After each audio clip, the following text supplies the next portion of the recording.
Hello, everybody. Thank you very much for staying. We have had some interesting activities. We have heard a lot of interesting ideas about crisis management, both on the humanitarian side and on the business side. And we started looking a little bit into some of the main challenges that we have there, right? Now, the idea here is that we have amazing speakers. So let's take advantage of that. And let's try to get some of their views on the key issues that you think might be important. Some of their opinions are, well, their opinions are actually quite valuable. If you are thinking about projects, collaboration, something you want to do in your company, in your school, and so on and so forth. Okay? So I'm Oscar. I'm going to be chairing this session. And we have a very well-respected panel of people talking here, speakers. So if I can ask you to introduce yourself in 2 minutes, please, we start with Dr. Lee. Hi, everyone. My name is Wei-Sen Lee from Taiwan. My major job is disaster manager. Other job is father of two. So I try to manage no matter risk at home or outside. But very important thing, in my career, I think that crisis management helped me one thing. Whenever I need to make decisions, I can make it better than others because I know about how to manage the consequence. So for a young researcher here, you have opportunity to change your career because after this program, you will know how to deal any difficulty, any challenge in your life. Thank you very much.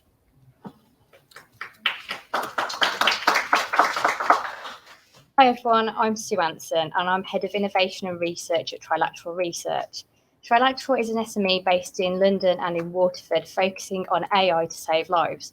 It's actually been a real pleasure for me to be back here today. I started my career at Aston Crisis Centre back in 2007.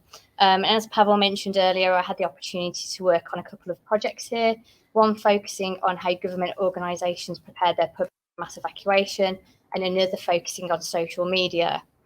And I also got to do my PhD here as well. Since 2014, I've been a researcher at Trilateral Research, where I've worked on projects where I got to use the experience that I gained here at the Aston Crisis Centre, focusing on public preparedness, community resilience, and projects focusing on how we can use social media for disaster resilience. I'm now Head of Innovation and Research at Trilateral, and I get to work with a lot of researchers, again, working on projects focusing on enhancing societal well-being. One of the initiatives we're going to be launching soon is an internship program. So please do reach out to me and I'm happy to have conversations with you. I'm Pavel Albores. I'm the director of the Aston Crisis Management Centre. And in the center, we do research on how we help organizations, whether there are commercial organizations, governments, emergency responders, NGOs, to better prepare to respond to crisis and disasters. And we do have a widely multidisciplinary team within the center, and we work with all these organizations to help them prepare better for disasters. Hi, my name is Preece. I'm currently the head of a major events joint unit, which is based in the Cabinet Office in what's called the UK Constitution Group. And what we do is we basically handle responses to major events and incidents from a central government perspective. So my role specifically is sort of ensuring how we coordinate and collaborate with delivery partners and other government departments. Before that, I was in a secretariat that was known as EDS, focused on economic and domestic issues. And I've also been in other departments such as the Business Energy Department and Department of Health and Social Care as well. And yeah, as other panelists have sort of said, it's been great to be here today. And it's been really good, as I sort of mentioned in my talk, to sort of really reflect on some of the aspects of crisis management in theory, because I think very often in the day job, you're so head down in doing it that it's nice to take a step back and actually discuss some of the issues. Good afternoon, everyone. I'm Jonathan Hemus. I'm the Managing Director of Insignia. We're a specialist crisis management consultancy, and we work with leaders of businesses such as Lidl, Sky, Financial Times, Lundin Mining, to help them do and say the right things on the worst days of their business lives. I'm driven by a passion to help organisations avoid the needless harm, not just to themselves, but to the stakeholders that they affect if they mishandle a crisis. And that's why I wrote a book, but even more importantly, that's why I'm the chair of the Aston Crisis Management Advisory Board, and why I'm so delighted that the centre is launched today, because anything we can do and you can do to make crises less likely and people better able to respond if it does happen, I'm a big fan of. So really pleased to be here this afternoon. Hello, I'm Karim Bensiali. I've worked in a number of international organizations, humanitarian organizations, and as you could see from the details of the program, I was a former director of Middle East and North Africa region of the International Federation of the Red Cross and Red Crescent. I have moved from there to be advisor on international relations and humanitarian affairs for the Emirate Red Crescent Society. Before that, I was visiting staff here at Aston University. That was in the 90s. I am a graduate of Aston University with my BSc, Master, and PhD. That was originally in artificial intelligence and expert system development. And it's quite exciting to be with you here, and also getting in touch with Professor Pavel and Dr. Oscar and see how we can be connected, and also ensuring the relationship between the academics and the practitioners and the other players, stakeholders of this very interesting, important field of saving lives and hopefully making the well-being across the world. So it's a huge, ambitious task that we are all aspiring for, and we try to do our best. Hopefully the center is a big point in the map of what we are trying to do all in understanding what's going on and in promoting welfare and also the situation in terms of disaster, in terms of crisis. So I'm very pleased to be with you here and congratulating Professor Pavel and Dr. Oscar and their team as to what this center is going to be doing and contributing to the welfare in the world. Thank you. Thank you so much, everybody. So we know that crisis is a big issue, right? And I'm going to start with a selfish question, because also I'm part of the Crisis Center, but I'm also the director of the MSc in Crisis and Disaster Management. So we have a very interesting combination here: governmental point of view, consultancy point of view, private companies. So from your perspective, guys, what are the traits that are required for human resources that want to be working in this area? What are the key traits that we need to embed in our students and the next generation of young practitioners to actually make a difference when we're handling crisis? That's a great question. I'll kick off with a couple of traits. One would be empathy and understanding. If I come at it, which is my heartland, from a business point of view, one of the flaws sometimes in crisis management is the organization looking at the situation from how it affects or damages it, rather than, and Gus Whitcomb talked about this morning, rather than what do we need to do in order to help the people who have been affected by our crisis. So I think empathy, and maybe with that comes a little bit of humility, is really, really important. Decision-making skills, so being able to stay cool and be able to make well-conceived decisions under pressure, and being willing, having the courage to take decisions under pressure. And one more before I steal everybody's answers: communication. communication is always critical in a crisis. It's not just about fixing the problem, it's about having the ability to communicate really effectively at the same time as you are fixing the problem. So communication is really important. Anyone else? Yeah, I'm happy to go. Yeah, I completely agree around communication. I think that's really important. But I think it also a real interest and enthusiasm for the topic as well, and wanting to be proactive. You know, all the projects that we work on at Trilateral are about how we enhance societal well-being. So it's wanting to contribute to that and be part of that, and asking questions and having enthusiasm for the topic. Yeah, I think. I agree with everything that everyone said. I think the other things to sort of add, I think sort of adaptability is another thing as well. I think, and what I mean by that is a sense that recently we did quite a lot of work with the Ministry of Defence, and one of the sort of generals there always used to use this sort of phrase that the military was used to, the idea that no plan survives contact with the enemy. In other words, when you actually go into a situation or a scenario, it will be completely different to how you've planned it.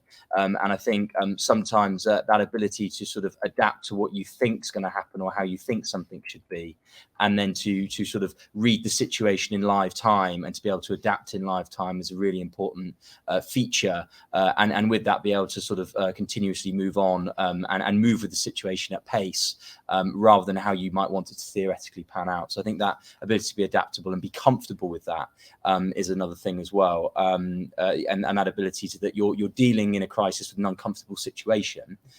So to become comfortable with being uncomfortable is a really big part of that, I think. And that's what part of those traits are that you mentioned, I think.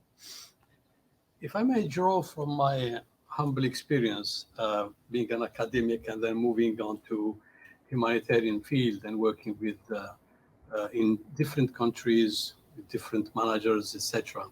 I think the essence, maybe which we can share here, I can share with the students here, with the academics here, is the question of scientific reasoning. And that was an area which fascinated me right first year when I joined Aston University on the undergrad and then postgrad, and then research in understanding how people think, how people reason, how people come to decisions, what sort of questioning and problem-solving protocols they adopt, and to go into the field of humanitarian life and to see how the same processes are happening. I think it's very crucial for students and for future graduates before they go and when they go, and some of you probably working and studying, it's very important, this critical thinking, the way you approach problem solving so that you make the right decisions, you prioritize the solutions and select the right options that make sense to the government, that make sense to the bankers, the donors, that make sense to those receiving aid and assistance. And therefore, it's very important. Maybe we had a module called scientific reasoning, which still is resonating in my head. And the way we ask questions, the way we approach the problems. And I think Dr. Lauren was really triggering all sorts of interest in the various scenarios that she has presented. And there you can see how people think and reason and solve problems. And one of the aspects, and I stop here, that I was interested in, that I was doing, was this expert witnessing, following experts and see how they solve problems, and then try to ask and understand why they took that problem-solving protocol, that decision at that moment, etc. So it's very important in academia, people in the university, students and graduates and others, to have this aspect well sharpened in terms of scientific reasoning and deciding what to do and why do that. Thank you. My suggestion is always be positive to failures. There is golden phase for disaster manager. learn from disaster, because we could make mistake any time.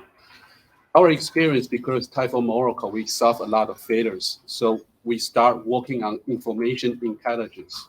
So after almost 12 years, we achieved something, but we do expect we'll meet some big challenge in the future. So for a disaster manager, we always keep in mind, we could make mistake, but when we had failure, we must be positive, find out the root cause leading to the failure, so we can correct it for the next time.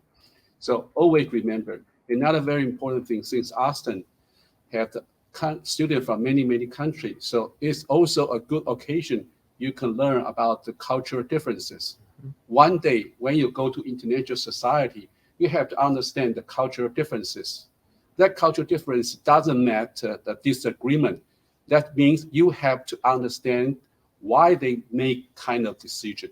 So open help to widen your vision. So be positive to failure and always open-minded to multicultural society. I think that's a two important factor to be a good disaster manager. Thank you so much. All right, so now we'll open the floor to any questions that anyone has. We have one here. I was just drawing upon your experiences. This is open to all of you. What are some of the key challenges you've faced in reaching consensus during a crisis situation?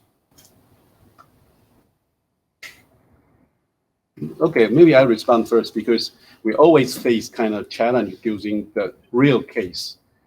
Because first, there are several researchers, because behind the several researchers, they might propose different theory. Some result is contradictory to each other. So as the disaster manager, when we look at the differences, especially from academic research, we must find a middle way to accommodate them. For example, there are so many different predictions about the track of typhoon. How we make the accommodations to those different predictions. We use the easy way to explain. We call it uncertainties. So from the kind of theory, try to find the worst case in this case, and use that to inform disaster manager. For the worst case, how you prepare for the problem. For this case, we might suffer little. So very important thing, when you meet differences, you must understand the root cause leading to the disagreement. And very important part, how to find a balanced way to take input from two sides, because before the end of the disaster, we never know which one is correct. As the disaster manager, another very important factor is inclusive. You want to have to provide inclusive and comprehensive answer, so you must look something from both ends to have the good consensus. Anyone else? I think one of the things I would say is what you absolutely don't want is either end of the spectrum. What do I mean by that? What I mean is you absolutely don't want a charismatic, overconfident, egocentric leader who bulldozes all of the decisions and they decide everything and they don't listen to anyone. They just decide. Equally, though, in a crisis, what you don't want is a perfect democracy, particularly one in which far too much time is taken in consultation, discussion, and we come up with consensus, I think is the right word, but it can also result in no decision being made or a wishy-washy decision being made. So the best way of working I have found in a crisis is a very structured, purposeful way of running meetings where everybody's view is sought and listened to, but they must present it in 5 to 10 minutes, not in an hour and a half. Everybody's view is heard, and that includes the quietest person in the room, not just the one who's, you know, the egomaniac or the person who is very confident. You know, that very quiet person in the corner over there, they may have the key insight which unlocks it. So listen to everyone, but then ultimately the leader has to decide. And no decisions in a crisis, or very rarely are decisions in a crisis, easy or obvious. And you may not get to total consensus. So for me, it is about making sure you're not at either end of the spectrum, that you run inclusive but purposeful meetings, and that ultimately someone does get to the point at which a decision is made. Because in my experience, the worst decision is no decision at all. You know, commit to it. We can always change course later on, but we have to get to a point at which we're influencing what's going on. Thank you so much. Yeah, I mean, just as an external observer of how consensus was reached in a number of different countries from a project we worked in when Sue was here as well.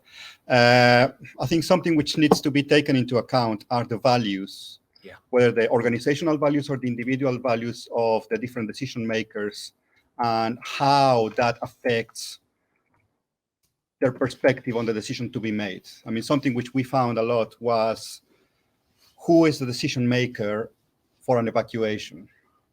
Is it a civil servant, or is it an elected mayor who's coming up for re-election? So then he's thinking, well, what if I call an evacuation and then nothing happens? Or what if I don't call an evacuation and something happens? And they're sort of considering the political future, whilst maybe someone in a more technical role, a civil servant, will have a different set of values, different set of priorities, if you want, when making those decisions. So they need to be taken into account, I think. I'm not saying one is better than the other, just that you need to be aware of those differences in values, both organizational and individual. I can just briefly add to that. What is critical is sticking to your organizational values in a crisis. If that guides your decision making, you won't go far wrong. I think in terms of the consensusing, I think a really big thing is expectation management. I think there's a thing that usually the senior leadership have a vision of what they want to do or what they expect. And then there are people that actually need to deliver that. And the expectations of what can be done and what is feasible is usually very far removed from what is feasible and will be done. And often I think too early at the stage, there isn't the confidence to have that intervention and explain and manage expectations. And I think that painful conversation early about actually, this is the feasibility of what we think is possible here. So it's short-term pain for long-term gain, rather than sort of the yes, we can do that, or this is what we're aiming for, just leads to further disappointment down the line. Because in some sense, often I think particularly in sort of political crises, they're often crises of perception, and the perception management and that expectation management is a really big thing. I also think sort of, and which relates to this, the point Pavel was talking about cultures, with organizations working with that difference of, say, senior leadership and delivery partners, what different people's priorities are, and bringing that to the front to understand why there are differences in expectations.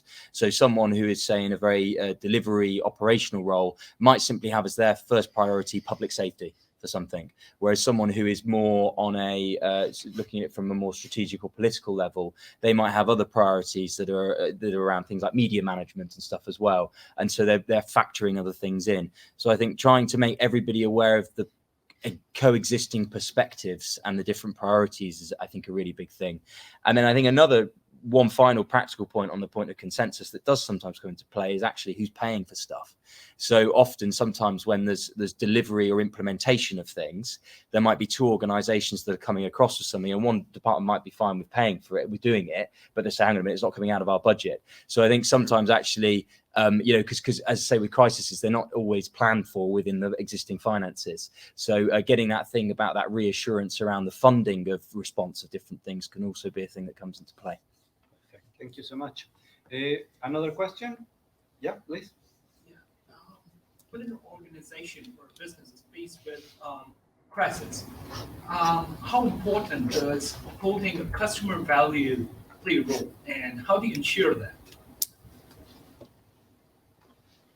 Could you just expand on what you mean by upholding customer value? Like, a customer has certain expectations from an organization. So how do you keep up with that during a crisis? So I'll give you a very simplistic answer to that, which is that actually, from a business and an organizational point of view, I view successful crisis management very much like successful customer service. So if we go to a very basic example, if we have a bad experience at a restaurant, but the restaurant attends to it really well, they accept that, yes, there's been a problem, they're sorry for it, they put it right, they give you a free meal, they give you a free bottle of wine, you retain the trust and confidence of that customer. And in fact, that customer goes out and tells all their friends about how wonderful this restaurant was, because although the food was not good, do you know what? They responded brilliantly. So I think there's a real parallel there with your question, which is, I think you have to, in your crisis response as an organization, at least meet, but ideally exceed the expectations of your stakeholders if you want to retain their long-term trust and confidence. And one of the challenges is that word that two words I've just used, long-term. You will sometimes see organizations take pragmatic or expedient decisions which save them money in the short term, but which look really bad and create a really bad impression, which then results in long-term harm to their reputation and business. So sometimes you need to spend money or make difficult decisions which are costly in the short term in order to retain the trust and confidence of customers and other stakeholders. And that's, again, that is a big test for leaders when crisis comes. Do they take the long-term or the short-term view? Thank you. Yes, it's quite an interesting question regarding this customer value, but we need to have, again, the context. For the Red Cross, Red Crescent movement, it's very, very important that we stick to our humanitarian values. Whether we deal with donors who are supporting the action, the humanitarian action, or dealing with the beneficiaries, or at times dealing with the governments who are also supporting, monitoring, etc. And for the Red Cross, Red Crescent movement, it's very important that we have got these guiding principles, and they are called humanitarian principles or humanitarian values. And they are basically, for us, it's 7 principles, but essentially it's the first 4. The humanity, on what basis are we acting? Impartiality, that we are going there with total impartiality, that our aim is really to help, assist, and save those who are in need, the vulnerable, regardless of their color, their etc., etc. And the third thing is this neutrality. We are not siding with any side. We are there really to deliver the value to the beneficiaries. And the fourth one is this independence. Even when we have got something from the donors, whether they are private, public, government, or whoever, the Red Cross and Red Crescent movement really puts emphasis on this independence. We are there to deliver assistance and help to those who are in need. And therefore, we want our hands free, independent, that they can monitor how we are doing, they can hold the Red Cross, Red Crescent movement accountable, etc. But the essence is that the aid is being delivered in an independent manner, and the decision-making is also independent manner. And here comes the value, as we are talking about, the customer value, whether it is those beneficiaries or backing the humanitarian action. Okay, thank you. I think from my perspective, I think what's really important is that regular communication. So from the very outset of that relationship with whoever you're working with, understand needs on both sides, exactly what are they looking for from you, and keep communicating. So for example, at Trilateral, it's the research that we provide in crisis and security, but having a weekly meeting with your client, for example, understanding sort of where you are with the service that you're providing, and keep having that communication so that, for example, if you're not able to meet a deadline, for example, you haven't got the number of survey responses that you need, you keep that client briefed and they're aware of the progress that you're making. Thank you so much. Any other questions? Yeah, please. So My question was, how do we, in emergency management and crisis management, how do we get out of the planning versus preparing a plan? So the idea of preparing a plan and having a document and then updating it and planning throughout the process, how do we deal with that dilemma of working through that document? I think we've been through this quite a lot recently, actually. I think the answer is routine testing and exercising.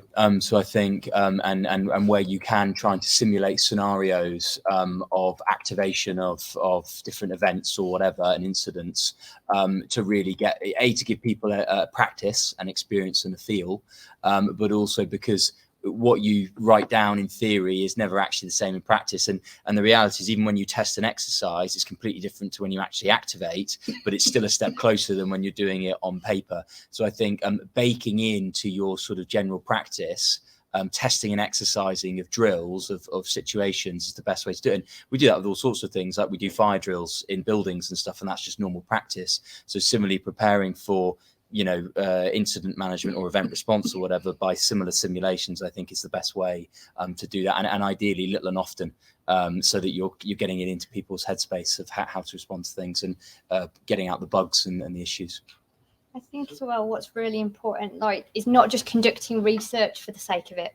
So a lot of the research that we do is with end users that will actually use the research on the ground.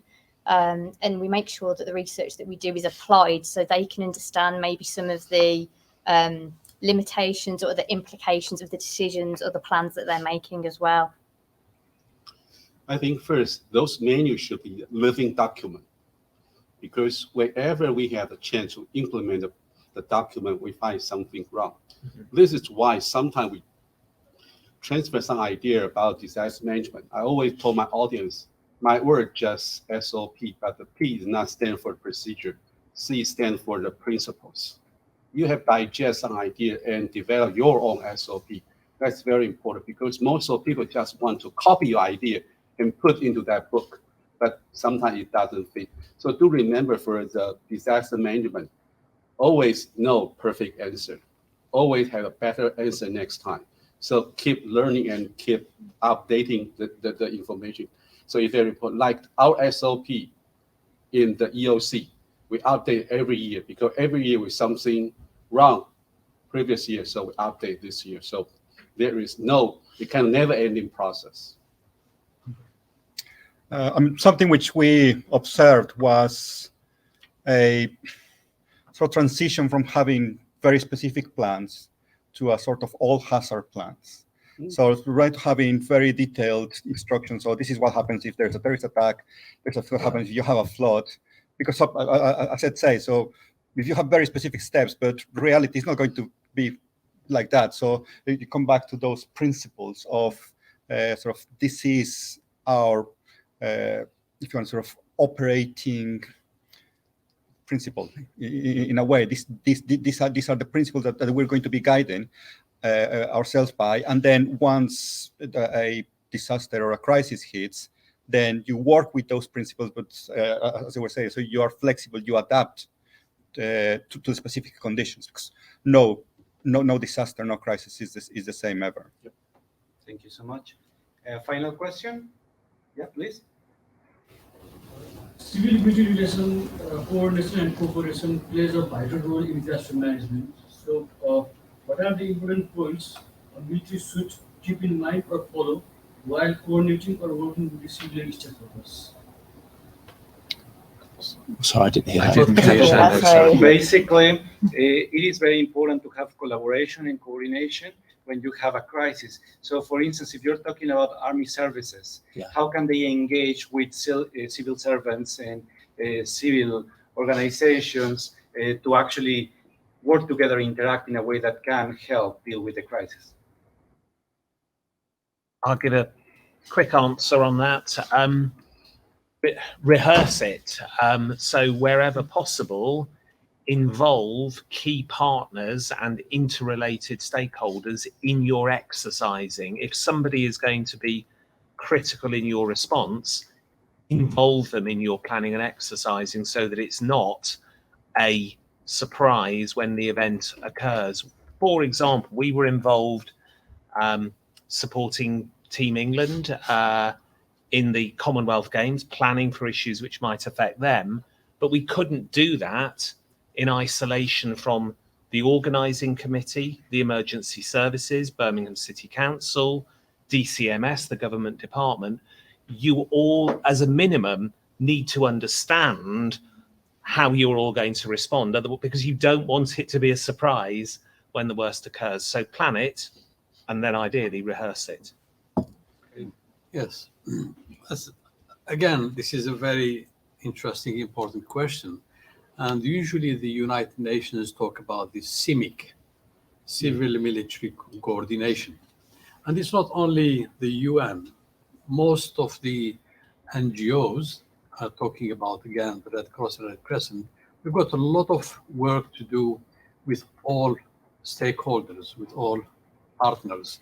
And the military are very important, not only for the protection, although we don't believe in armed protection as Red Cross Red Crescent movement, but the reality is you are operating on a territory where there is a government, where there is police, where there is military, etc. And therefore, you have got to interact with those. And for us in the Red Cross Red Crescent, and it's becoming widely used, this notion of humanitarian diplomacy, how you connect with others and really use all sorts of tactics, communication ways, etc., to understand the other side story, the other side expectation, and make your side also understood to them. So it's very important, this communication. And usually, and it's a special case for the Red Cross Red Crescent, especially those who know it, the ICRC, the International Committee of the Red Cross. They are very meticulous about how to deal with government authorities, and especially how to deal with the military without losing focus of the 4 principles I was talking about in terms of humanity, impartiality, neutrality, and independence. So we want to help, but we want to do it our way, if you like, without being patronizing, but being clear about how we are going to do the business without interference in the way we are going to deliver the humanitarian activity. And therefore, it's very important for you as students, for you as managers of crisis situations and disasters, to bear in mind that the humanitarians are not on their own, the militaries are not on their own, the backers, the financiers, the government, etc. And therefore, everybody is around the table, and we need to communicate and to come to some sort of consensus. Thank you. I was just going to say, I think it's also important to think about the public as an actor as well. We know in a lot of crises that it's the public response that really matters. They're often either the first people on the scene, or for example, in response to COVID, it was their behaviours that really mattered. So it's important to think about the public's response and not have the conversations with the public when a disaster happens, but to start that preparedness work. So, for example, my colleague Selby, she's working on a project where she's thinking about citizen risk perceptions and disaster resilience, and how can we solve that gap between the authorities and governments and the public, and get them to work together as part of that response.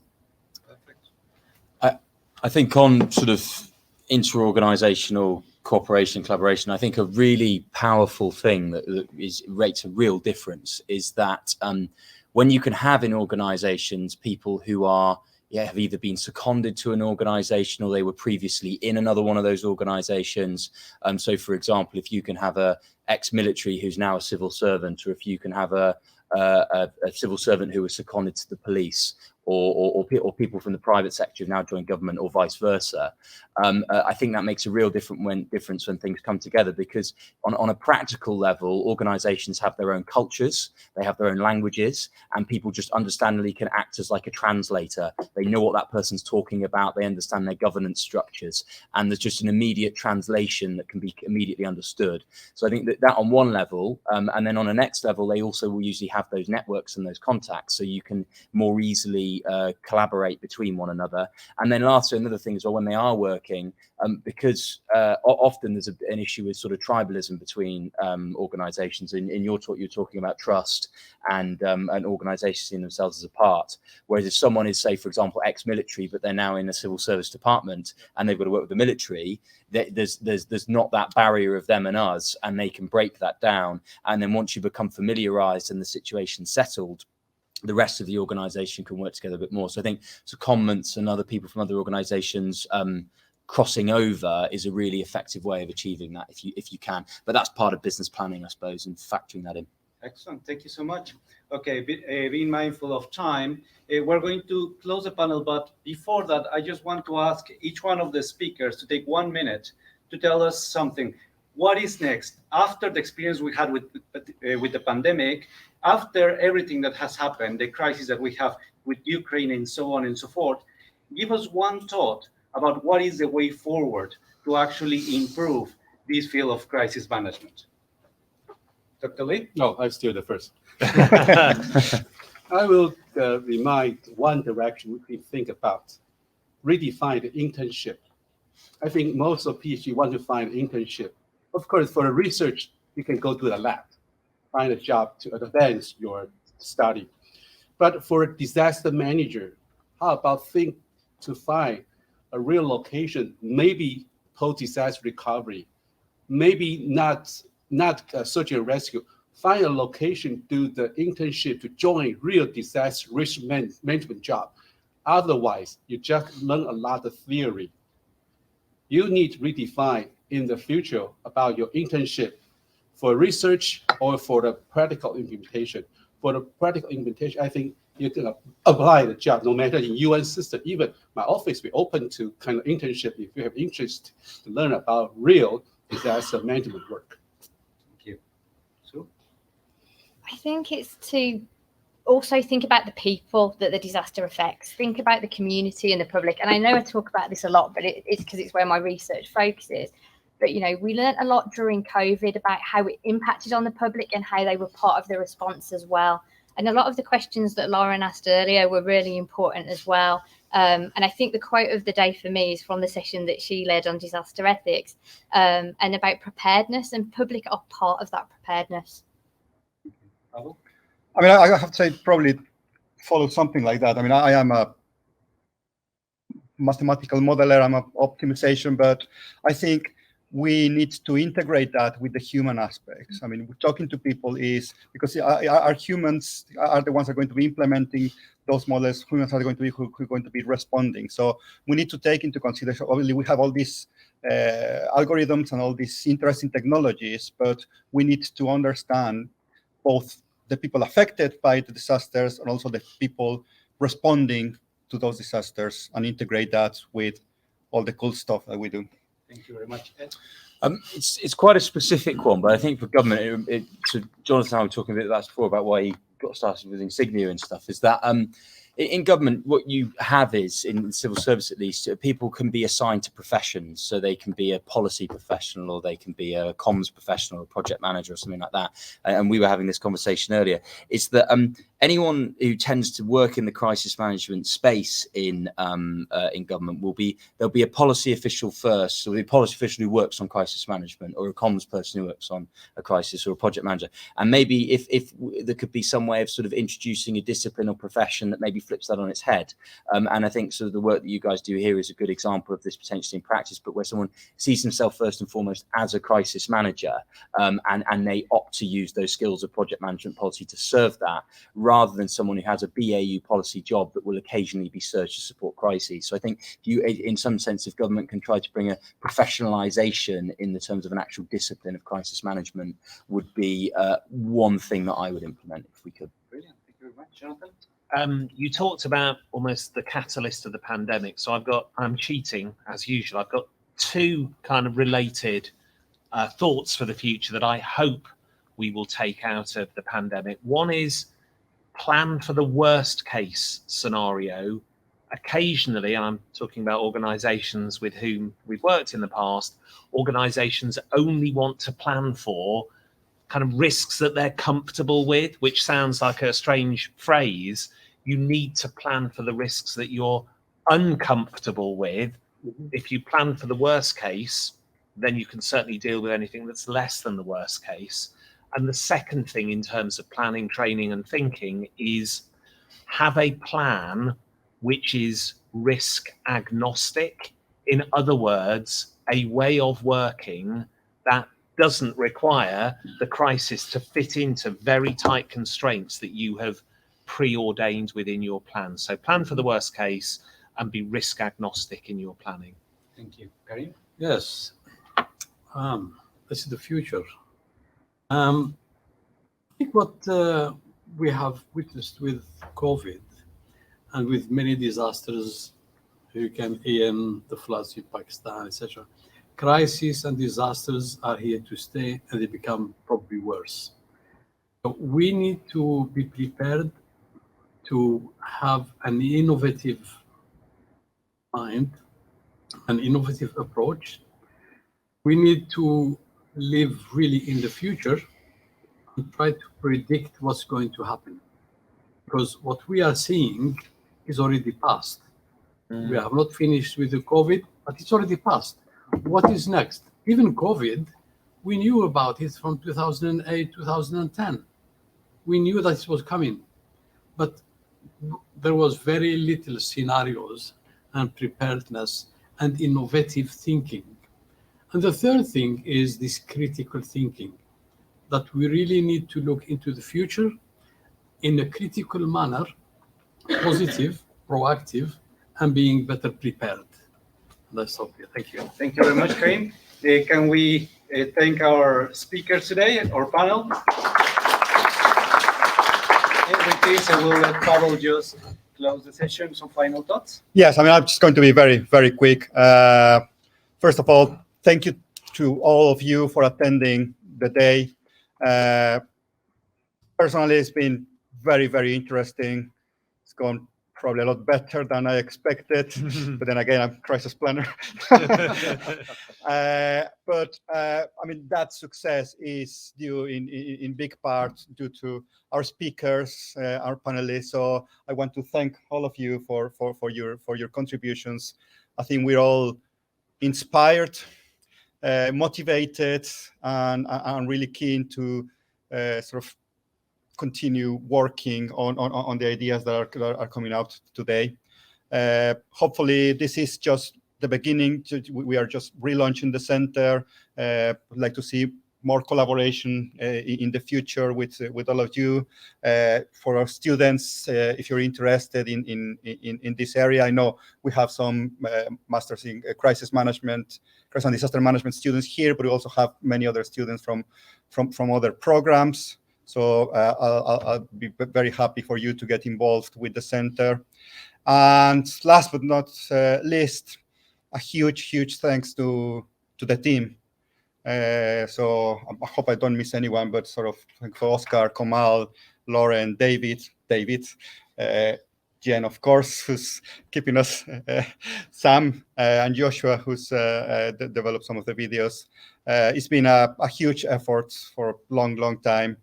But personally, I say I am very happy, and I hope you all have go away and think this is a worthwhile use of your day. Thank you very much for coming, and we hope to see you soon. So we're planning to do this every year, but there will be other events as well in the meantime. So seminars, probably some here, some online. So you'll be invited to those, and hopefully we can see you in those. So thank you very much. Enjoy the rest of your day, and we'll see you soon.